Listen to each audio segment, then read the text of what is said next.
BCB সভাপতি হিসেবে জনাব আমিনুল ইসলাম বুলবুল কি তার ক্ষমতার বাইরে কাজ করেছিলেন?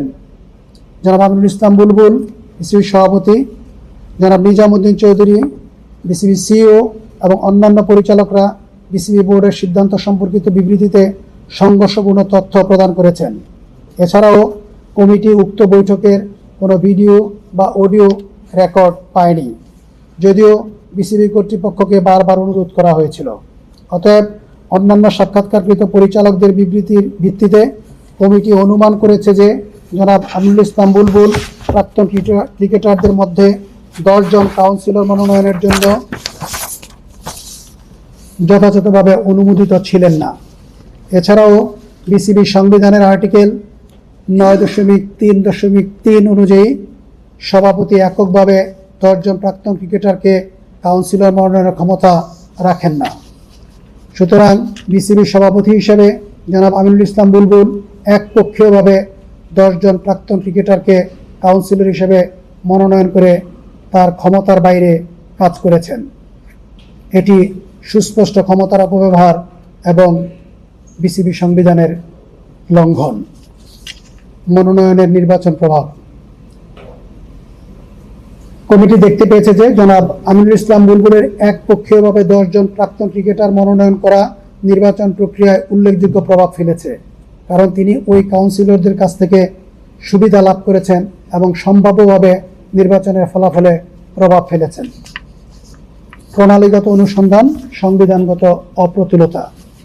বিসিবি সংবিধানের অপ্রতুলতা প্রাপ্তি। কমিটি দেখতে পেয়েছে যে বিসিবি সংবিধান মৌলিকভাবে যথেষ্ট নয় যাতে স্বাধীন, ন্যায্য এবং স্বচ্ছ নির্বাচন নিশ্চিত করা যায়। সংবিধানের কাঠামোগত দুর্বলতা এমন একটি পরিবেশ সৃষ্টি করেছে যেখানে শনাক্তকৃত অনিয়মগুলো ঘটতে সুযোগ পেয়েছে। বিসিবি নির্বাচন নিয়মের অসম্পূর্ণতা প্রাপ্তি।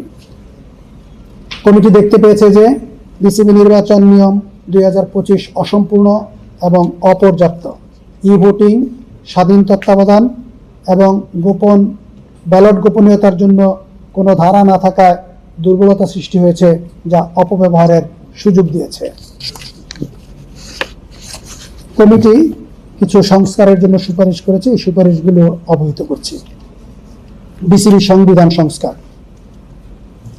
নির্বাহী এবং নির্বাচনী কার্যাবলী স্পষ্টভাবে পৃথক করা উচিত, যাতে ক্ষমতার কেন্দ্রীকরণ ও স্বার্থের সংঘাত এড়ানো যায়।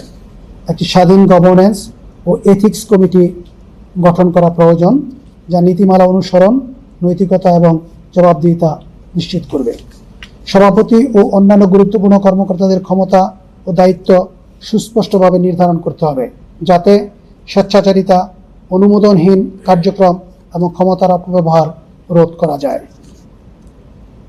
অনিয়ম, দুর্নীতি ও নির্বাচনী কারসাজির রিপোর্ট করার জন্য একটি কার্যকর হুইসেল ব্লোয়ার সুরক্ষা ব্যবস্থা প্রণয়ন করতে হবে। বিসিবি নির্বাচন বিধিমালা সংস্কার। মনোনয়ন, যাচাই বাছাই, প্রচারণা, ভোট গ্রহণ, গণনা এবং নির্বাচন পরবর্তী নিষ্পত্তি সহ নির্বাচন প্রক্রিয়ার সকল ধাপ অন্তর্ভুক্ত করে একটি পূর্ণাঙ্গ ও স্বয়ংসম্পূর্ণ বিধিমালা প্রণয়ন করতে হবে। ভোটিং ব্যবস্থার নিরাপত্তা, গোপনীয়তা, অখণ্ডতা এবং নিরীক্ষাযোগ্যতা নিশ্চিত করার জন্য সুনির্দিষ্ট বিধান প্রণয়ন করা জরুরি। প্রার্থীদের যোগ্যতা যাচাইয়ের জন্য একটি স্বচ্ছ, নিরপেক্ষ এবং যাচাইযোগ্য পদ্ধতি প্রবর্তন করে সেখানে সিদ্ধান্ত গ্রহণের যুক্তিসঙ্গত ব্যাখ্যা রাখতে হবে। নির্বাচন সংক্রান্ত আপত্তি, অভিযোগ ও বিরোধ নিষ্পত্তির জন্য একটি কার্যকর, নির্দিষ্ট সময় সীমাবদ্ধ এবং স্বচ্ছ বিরোধ নিষ্পত্তি কাঠামো গঠন করতে হবে। নির্বাচন কমিশন কাঠামো সংস্কার। সংবিধানে নির্বাচনের সাথে সংশ্লিষ্ট বিধানসমূহ সংশোধন, স্পষ্টীকরণ বা বিস্তারিতভাবে নির্ধারণ করতে হবে, যাতে নির্বাচন প্রক্রিয়া সুসংগঠিত ও কার্যকরভাবে পরিচালিত হয়। একটি স্থায়ী ও স্বাধীন নির্বাচন কমিশন গঠন করা উচিত, যেখানে অবসরপ্রাপ্ত বিচারপতি বা উচ্চ মর্যাদা সম্পন্ন নিরপেক্ষ ব্যক্তিদের অন্তর্ভুক্ত করা হবে। নির্বাচন অনুষ্ঠিত হওয়ার কমপক্ষে 60 দিন পূর্বে ভোটার তালিকা প্রকাশ এবং অন্তত 30 দিনের আপত্তি ও সংশোধনের সময়সীমা নির্ধারণ বাধ্যতামূলক করতে হবে। সকল ভোটিং ব্যবস্থার জন্য নির্বাচন পূর্বে স্বাধীন তৃতীয় পক্ষের নিরাপত্তা নিরীক্ষা বাধ্যতামূলক করা উচিত। আমি আপনাদেরকে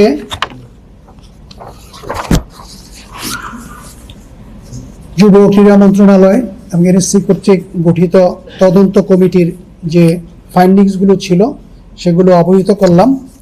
আপনারা এতটুকু উপলব্ধি করতে পেরেছেন যে 2025 সালের নির্বাচন, পিসিবির নির্বাচনটিতে কমিটি অনেকগুলো অনিয়ম পর্যবেক্ষণ করেছেন এবং অনিয়মের বিষয়ে স্পষ্টভাবে উল্লেখ করেছেন। আপনারা জানেন এনএসসি বা জাতীয় ক্রীড়া পরিষদ বাংলাদেশের সকল ক্রীড়াকে সুশৃঙ্খলভাবে পরিচালনা করার জন্য ফেডারেশনগুলোকে নিয়ন্ত্রণ করে থাকে। জাতীয় ক্রীড়া সংস্থাসমূহ এনএসসি দ্বারা নিয়ন্ত্রিত এবং পরিচালিত হয়ে থাকে এবং যদি সেখানে কোনো অনিয়ম দেখা যায় সেক্ষেত্রে এনএসসি বিভিন্ন রকমের পদক্ষেপ গ্রহণ করতে পারে। 2018 সালের জাতীয় ক্রীড়া পরিষদ আইনের ধারা 21-এ জাতীয় ক্রীড়া পরিষদকে ক্ষমতা দেওয়া হয়েছে অ্যাডহক কমিটি নিয়োগ বা ইত্যাদির। আপাতত বলবৎ অন্য কোনো আইন, চুক্তি বা আইনি দলিলে যাহা কিছুই থাকুক না কেন, পরিষদ, জাতীয় ক্রীড়া সংস্থা বা তফসিলে উল্লিখিত ক্রীড়া সংস্থার নির্বাহী কমিটি বা যে নামে অভিহিত হোক না কেন যথাযথভাবে দায়িত্ব পালন করিতেছে না বা সংস্থার স্বার্থের পরিপন্থী কার্যক্রম পরিচালনা করিতেছে মর্মে পরিষদের নিকট প্রতীয়মান হইলে উক্ত নির্বাহী কমিটি ভাঙিয়া দিতে পারিবে এবং প্রয়োজনে একটি অ্যাডহক কমিটি নিয়োগ করিতে পারিবে।